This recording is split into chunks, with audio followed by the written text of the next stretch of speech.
Okay, week 3 walkthrough.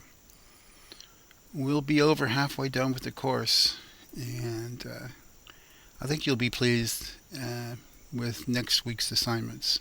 So work hard, get everything done this week, and I will have your everything graded today, Monday the 22nd. All right, so the first thing you'll do here is go to your week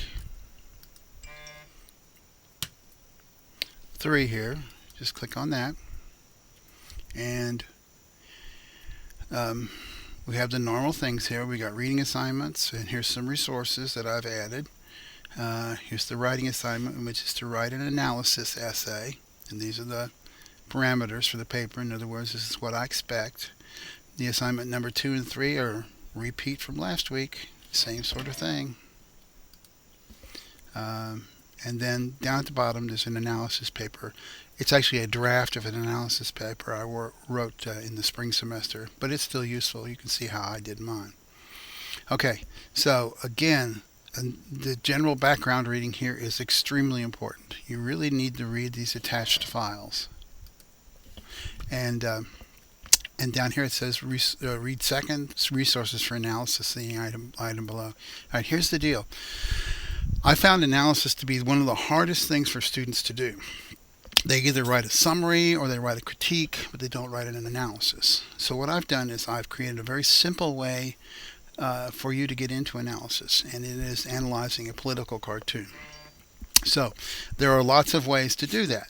Okay, there's these 1, 2, 3, 4, 5. There's 5 different tools for analyzing a political cartoon.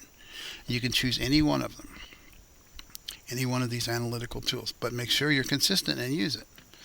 Or here are some resources for finding political cartoons. So if you don't know where to find political cartoons, you don't know anything about them, here's places where you can look. And there's all kinds of political cartoons, and almost every country has a history of political cartooning. So, if you want to get one from your own country, if you're an English second language student, and you can do that. But you need to use these tools. Now, in the writing assignment, I say here that, or rather, I say it somewhere, I can't remember where I said it, that you can use a different analytical tool if you want. Okay? You don't have to use the analytical tools that I provide here. You can analyze something else. I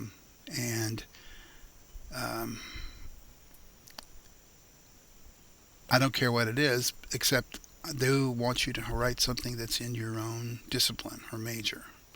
So, for example, in English, because that's what I am, if you're an English major and you want to write a feminist analysis of a poem or a short story, then what you would do is you'd explain the feminist tool that you're using, and then you would apply it systematically to the poem, and then you would conclude something about the poem or the short story. That's just an example. Every discipline has its own analytical tools. All right, down here, same old thing. Plan your work your plan, reflect, and then do it again the next week. Just a little hint as to what's going to happen in week 4. We're going to focus on the research paper, and you'll have an opportunity to submit a draft or submit something that you want, or take it to the writing center. So we're going to ease off on a lot of the other work in the class so that we can get something written next week. All right, so I'll talk to you more about that in next week's walkthrough. All right, that's got it. It's a little scattered this week, but it's been busy for me too. So good luck, and write to me, get in touch with me if you need any help.